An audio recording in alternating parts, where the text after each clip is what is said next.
नमस्कार, मैं हूं आपके साथ में श्वेता गर्ग और आप देख रहे हैं 4 टीवी न्यूज। और एक बार फिर से वक्त हो चला है देश दुनिया की तमाम बड़ी खबरों का। जयपुर के आमेर किले में आज एक ऐतिहासिक और खास मुलाकात देखने को मिली है, जहां राजस्थान के मुख्यमंत्री भजन लाल शर्मा और उप मुख्यमंत्री दिया कुमारी ने संयुक्त राज्य अमेरिका के उपराष्ट्रपति जेडी वेंस, उनकी पत्नी उषा वेंस और उनके बच्चों का स्वागत किया है। वहीं परिवार के साथ आमेर किले की शाही भव्यता का लुत्फ उठाते हुए अमेरिकी उपराष्ट्रपति जेडी वेंस ने भारत की समृद्ध सांस्कृतिक विरासत की तारीफ की है और इस मुलाकात को भारत अमेरिका के बीच मजबूत होते रिश्तों की एक और मिसाल के तौर पर देखा जा सकता है।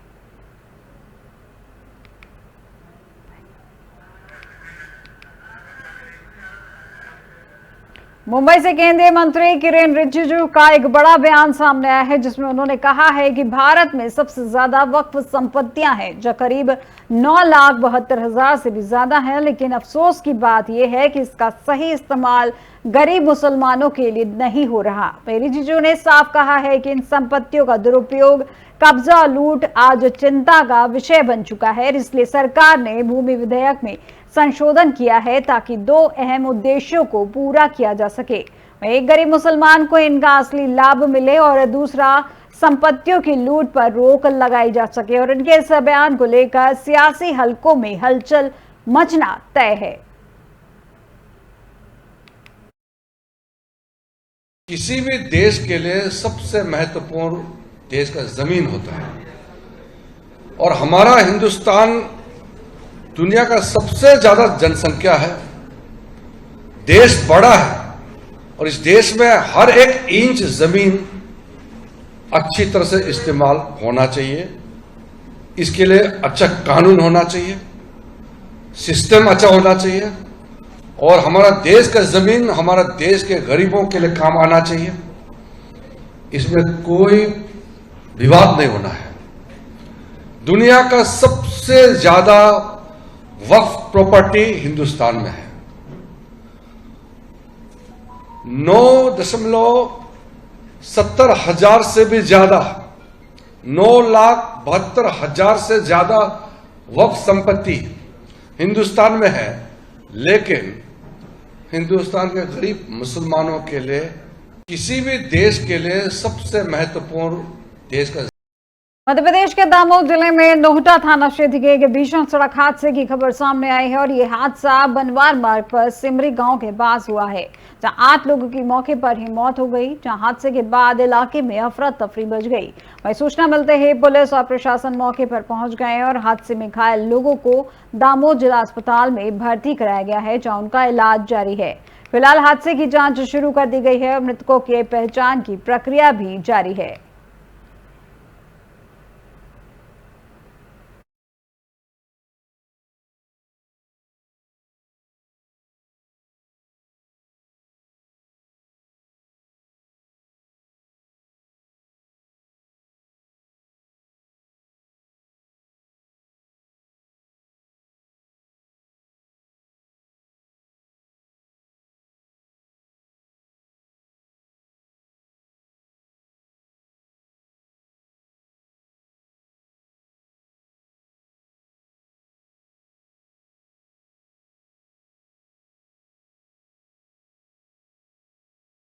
श्रीनगर से भाजपा सांसद अनुराग ठाकुर ने वन नेशन वन इलेक्शन को लेकर एक बड़ा बयान दिया है, जिसमें उन्होंने कहा कि एक परिवर्तनकारी, दूरदर्शी और ऐतिहासिक कदम बताया है। जहां अनुराग ठाकुर ने कहा कि प्रधानमंत्री नरेंद्र मोदी की सरकार सुधार, प्रदर्शन और परिवर्तन की नीति पर चल रही है और यही वजह है कि देश आज इतनी तेजी से तरक्की कर रहा है। वन नेशन वन इलेक्शन की वकालत करते हुए अनुराग ठाकुर ने कहा कि अगर लोकसभा और विधानसभा चुनाव एक साथ कराए जाएं तो इससे न सिर्फ समय और पैसा बचेगा, बल्कि आचार संहिता की वजह से रुकने वाले विकास कार्यों पर भी असर नहीं पड़ेगा। उन्होंने यह भी याद दिलाया कि 1952 से 1967 तक भारत में यही व्यवस्था थी, लेकिन कांग्रेस की बार बार सरकारें गिराने की वजह से यह परंपरा टूट गई। अब फिर से एक साथ एक चुनाव की दिशा में कदम उठाने देश के व्यापक हित में होगा, जहां ऐसा अनुराग ठाकुर का कहना है।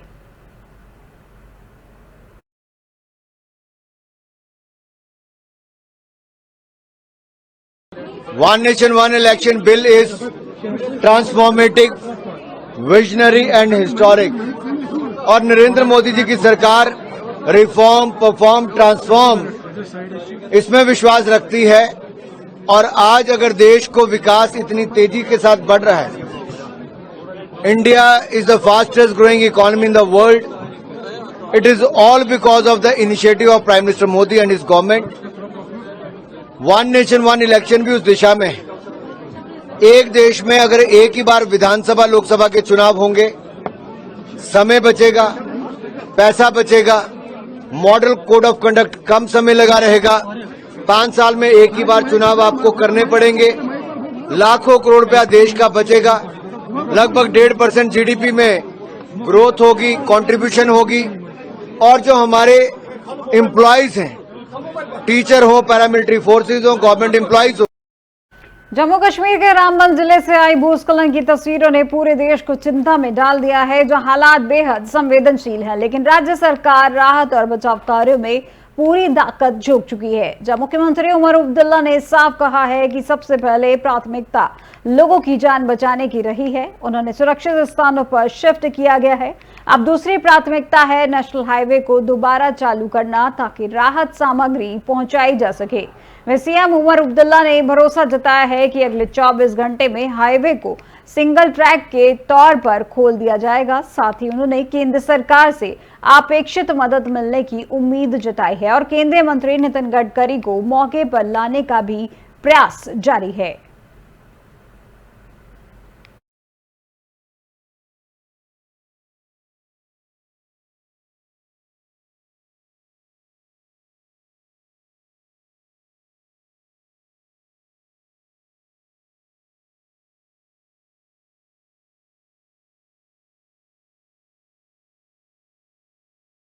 अब खबर दिल्ली से है, जहां निशिकांत दुबे का एक बयान का मामला गरमाया है, जहां इसी पर टिप्पणी बनी है कानूनी मुसीबत। जहां निशिकांत दुबे के खिलाफ सुप्रीम कोर्ट में याचिका दायर हुई है, जो अगले हफ्ते सुप्रीम कोर्ट में मामले की होगी सुनवाई।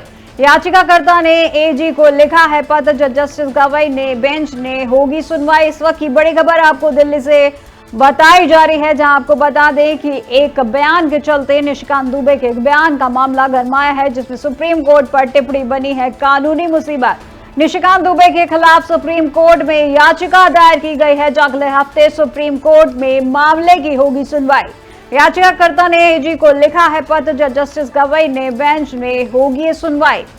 दिल्ली से इस वक्त की बड़ी खबर सामने आई, जो सुप्रीम कोर्ट पर भाजपा सांसद निशिकांत दुबे के बयान को लेकर उनके खिलाफ अब कानूनी कार्रवाई की शुरुआत हो गई है और उनके खिलाफ सुप्रीम कोर्ट में याचिका दायर की गई है, जिसकी सुनवाई अगले हफ्ते होगी। जिसमें याचिकाकर्ता ने मामले को आगे बढ़ाने के लिए अटॉर्नी जनरल को पत्र लिखा है और इस पूरे मामले की सुनवाई जस्टिस BR गवई की अध्यक्षता वाली बेंच करेगी। बयान को लेकर सुप्रीम कोर्ट की गरिमा पर सवाल उठाने का आरोप है और अब यह मामला सीधे देश की सबसे बड़ी अदालत में जा पहुंचा है।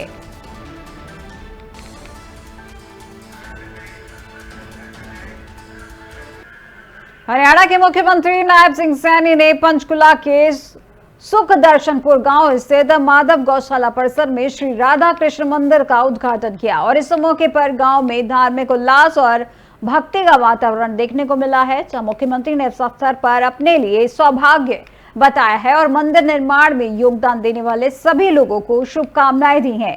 उन्होंने कहा कि ऐसे धार्मिक स्थल न केवल समाज को जोड़ते हैं, बल्कि आने वाली पीढ़ियों को भी सांस्कृतिक और आध्यात्मिक विरासत से परिचित कराते हैं।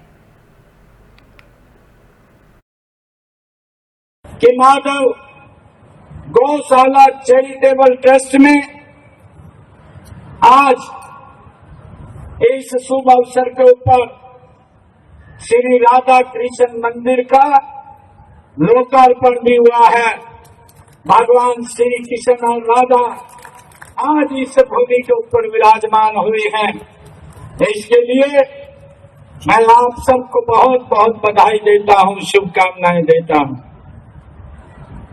मेरा ये परम सौभाग्य भी है कि शिवालिक की गरिमालाओं की गोद में श्री माधव गौशाला में आज भगवान श्री कृष्ण का रूप आज यहाँ विराजमान है।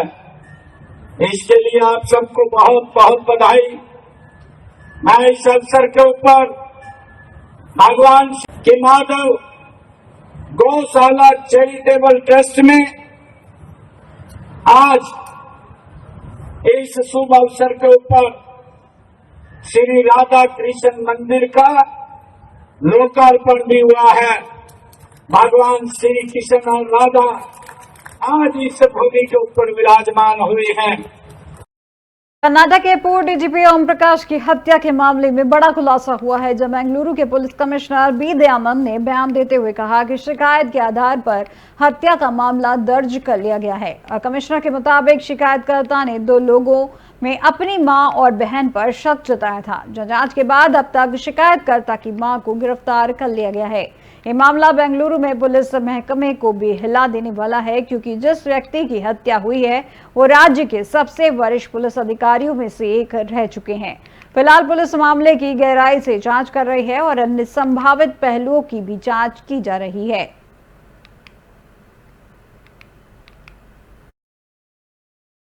No, based on the complaint, what has been murder case has been registered. In the complaint, the complainant, that is son of the deceased, has pointed suspicion towards 2 individuals, that is his mother and his sister. And presently, based on the evaluation of the crime scene, based on the forensic investigation what has been conducted at the crime scene, and also the circumstantial evidences whatever have been collected, the mother of the complainant or the wife of the deceased has been arrested. Subsequent investigation has to throw light on the involvement of any other person, if at all it is there. Okay. No, based on the Bengaluru में road range की घटना के बाद भारतीय वायुसेना के wing commander Shiladitya Bose और उनकी पत्नी स्क्वाड्रन लीडर मधुमिता दास पर हमले के मामले में अब मामला और गर्मा गया है। और इस मामले को लेकर बायप्पनहल्ली पुलिस ने स्टेशन के बाहर प्रोफेसर कन्नड़ संगठन के सदस्यों ने जमकर विरोध प्रदर्शन किया, जब प्रदर्शनकारियों ने घटना की निंदा करते हुए दोषियों को कड़ी सजा देने की मांग की है। बता दें कि पुलिस ने हमले में शामिल सभी आरोपियों को गिरफ्तार कर लिया है, लेकिन इस हमले के लेकर स्थानीय संगठनों में गुस्सा अभी भी बरकरार है।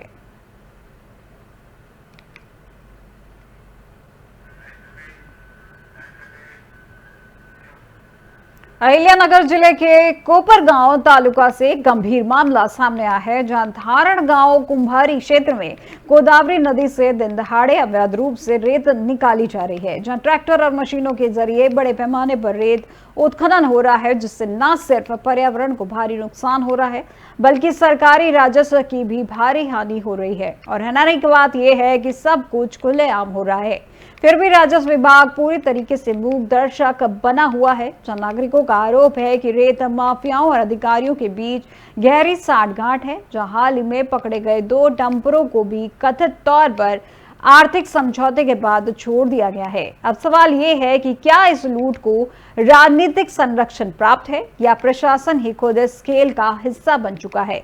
जनता जवाब मांग रही है।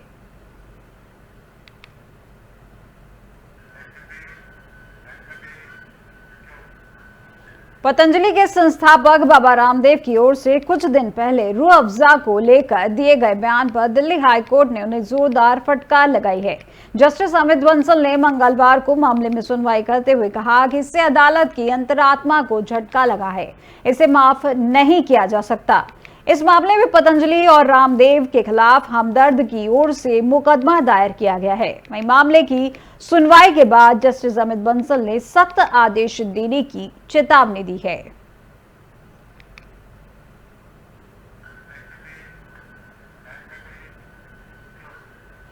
दिल्ली में आज all India Muslim personal law board द्वारा आयोजित वक्फ बचाओ संविधान बचाओ कार्यक्रम में AIMIM के प्रमुख असुद्दीन ओवैसी ने भाग लिया और इस दौरान कार्यक्रम में ओवैसी ने वक्फ की संपत्तियों के संरक्षण और संविधान की रक्षा के मुद्दे पर अपने विचार साझा किए।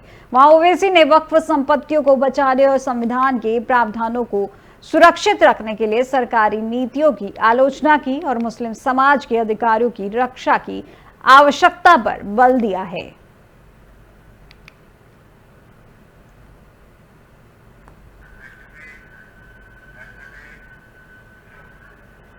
एक राष्ट्र एक चुनाव पर लगातार सियासत देखी जा रही है और अब इसको लेकर जेपीसी की बैठक हो रही है, जिसमें भाजपा सांसद बांसुरी स्वराज एक राष्ट्र एक चुनाव पर जेपीसी की बैठक में भाग लेने के लिए संसद भवन पहुंची और इस दौरान उनके हाथ में एक बैग था जिस पर नेशनल हेराल्ड की लूट लिखा हुआ था।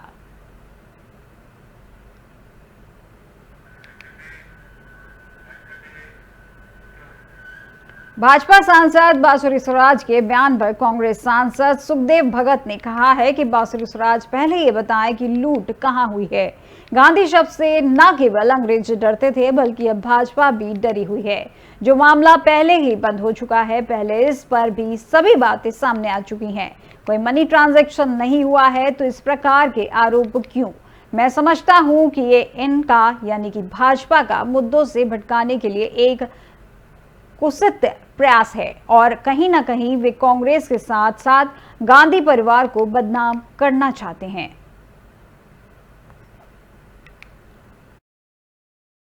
बांसुरी स्वराज जी स्वयं सम्मानित नेता, कल वो बताए ना लूट कहां हुई है, कोई मनी ट्रांजैक्शन नहीं हुआ है। और नेशनल हेराल्ड, मैंने कहा कि गांधी शब्द से न केवल अंग्रेज डरते थे बल्कि भारतीय जनता पार्टी भी डरी हुई है। और जो चीज ऑलरेडी क्लोज हो चुकी है, पहले भी इस पे सारी चीजें आ चुकी है, क्लियर हो चुकी है, कोई मनी ट्रांजैक्शन नहीं हुआ है, तो फिर इस प्रकार आरोप क्यों? मैं समझता हूं मुद्दों से भटकाने का इनका एक कुत्सित प्रयास है और कहीं न कहीं कांग्रेस के साथ साथ गांधी फैमिली को यह बदनाम करने की इनकी एक कुत्सित प्रयास है, मैं यही कहना चाहूंगा। लेकिन सर भाजपा कह रही है ना कि जांच अगर हो रही तो हो जाने दीजिए जांच, दूध का दूध पानी का पानी हो जाए। इसके पहले भी जांच नहीं हुआ क्या? इसके पहले भी जांच हुआ, जांच होने के बाद क्लोजर रिपोर्ट हो गए। तो मैं समझता हूं जानबूझ के इस प्रकार की, क्योंकि सत्ता इनके पास है, इनके जो संवैधानिक संस्था उनका यह दुरुपयोग कर रहे हैं, तो इस प्रकार की ये कहीं न कहीं मैं समझता हूं प्रतिशोध की राजनीति भी कर रही है। झारखंड में बोकारो भूमि घोटाले को लेकर प्रवर्तन निदेशालय की टीम ने मंगलवार सुबह रांची समेत झारखंड और बिहार के कुल 15 ठिकानों पर एक साथ छापेमारी शुरू की है। रांची के लालपुर, चुटिया और कांके रोड इलाके में छापे मारे जा रहे हैं, जहां खास तौर पर कारोबारी विमल अग्रवाल और पुनीत अग्रवाल के ठिकानों पर कार्रवाई की जा रही है। ईडी की टीम राजवीर कंस्ट्रक्शन और इससे जुड़े ठिकानों पर छापेमारी कर रही है और बताया जा रहा है कि ये दोनों बाबा वैद्यनाथ मेडिकल ट्रस्ट से भी जुड़े हुए हैं और इससे पहले 26 सितंबर 2023 को इनके ठिकानों पर जीएसटी विभाग भी रेड कर चुका है।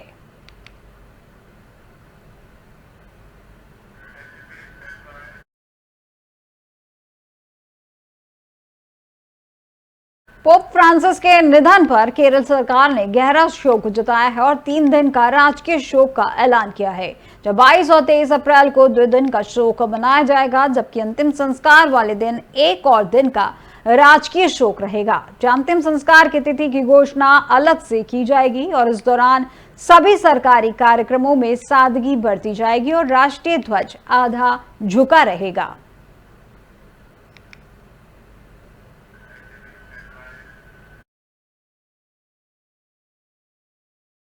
बंगाल में राष्ट्रपति शासन लगाने की मांग पर पूर्णिया से निर्दलीय सांसद पप्पू यादव ने अपनी प्रतिक्रिया दी है। सांसद ने कहा कि भाजपा भारत में कभी भी अकेले चुनाव नहीं जीत सकती, ये किसी के कंधे पर बंदूक रखकर ही जीत सकते हैं। वहीं भाजपा किसी के सहारे ही जीत सकती है और उसका मारकर अपनी सरकार बना सकती है। मैं बता दें कि भाजपा जहां सरकार नहीं बनाएगी वहां राष्ट्रपति शासन के तहत राज करना चाहती है और इस जंग के भाजपा बंगाल में जीत नहीं सकती, इसलिए अब ये पिछले दरवाजे से बंगाल में राज करना चाहते हैं। शायद केंद्र में हम कहा कहेंगे राष्ट्रपति शासन लागू होना चाहिए। हम बीजेपी के तरह हम संविधान विरोधी बात नहीं करेंगे। सुनिए, बीजेपी कभी भी डायरेक्ट चुनाव नहीं जीत सकती इस हिंदुस्तान। इन्हें गाली गलौज करके और किसी के कंधों पर बंदूक रख के ही ये जीत सकता है। बीजेपी किसी के सहारे ही जीत सकता है और उसको मार के अपनी सरकार बना सकता है। बीजेपी जहां सरकार नहीं बनाएगी वहां राष्ट्रपति शासन के तहत राज करना चाहती है। इस जन्म में कांग्रेस बीजेपी बंगाल में सक्सेस नहीं हो सकती, ममता दीदी को ये चैलेंज नहीं कर सकता, इसीलिए ये अब पिछले दरवाजे से बंगाल में राज करना चाहते। केंद्र जनपद बहराइच ने पूरे प्रदेश का मान बढ़ाया है। वहीं बहराइच की जिलाधिकारी मोनिका रानी को वर्ष 2023 के लिए प्रधानमंत्री पुरस्कार से सम्मानित किया गया है। यह पुरस्कार उन्हें जिले के समग्र विकास, जन कल्याणकारी योजनाओं के प्रभावी क्रियान्वयन और अभिनव पहलों के लिए मिला है। प्रदेश के 750 से ज्यादा जिलों में से केवल 10 जिलों का चयन जिले के समग्र विकास श्रेणी में किया गया, जिनमें से यूपी से बहराइच अकेला जिला है जहां प्रधानमंत्री नरेंद्र मोदी ने विज्ञान भवन नई दिल्ली में आयोजित समारोह में सम्मान डीएम मोनिका रानी को प्रदान किया है। बता दें कि बहराइच में सेवा से संतृप्तिकरण अभियान, आकांक्षी जिला कार्यक्रम और केंद्र की 12 प्रमुख योजनाओं के उत्कृष्ट क्रियान्वयन के लिए यह सम्मान मिला है।